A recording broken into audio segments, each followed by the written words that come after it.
मी सहजच किचनमध्ये जात होते, तर माझी नजर गेली माझ्या लेकीकडे. म्हणलं ही काय करते आता, हिला काय पाहिजे.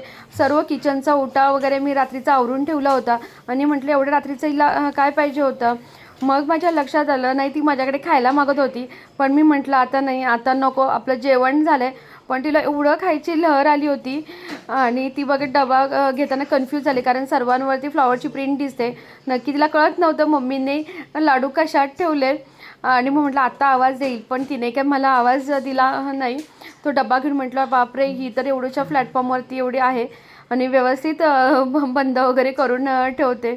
आता ती म्हटलं आता ही डबा ओपन करताना तरी मला बोलवेल, मम्मा डबा ओपन करून दे म्हणून.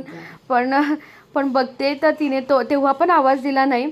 खाली बसून ती डबा ओपन करते. म्हणजे तिला असं झालं होतं, तो लाडू मला काही झाला तरी मला खायचाच आहे आणि मला तो पाहिजेच आहे.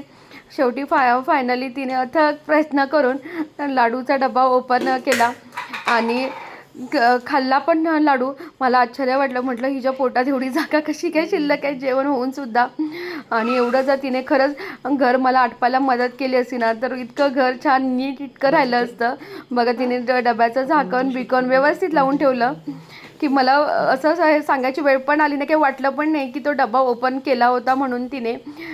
आणि पुन्हा ती उठली आणि तो डबा कुठे होता तिथे नेऊन ठेवला. म्हणजे बापरे, त्या लाडवासाठी तिने एवढे प्रयत्न केले आणि मग ते बघून मला फारच हसायला आलं. तर असा होता आजचा मिनी ब्लॉग. आणि आजचा मिनी ब्लॉग आवडला असेल तर नक्की नक्की चॅनलला सबस्क्राईब करा. असंच भेटू आपण पुढच्या ब्लॉगमध्ये. तोपर्यंत बाय बाय.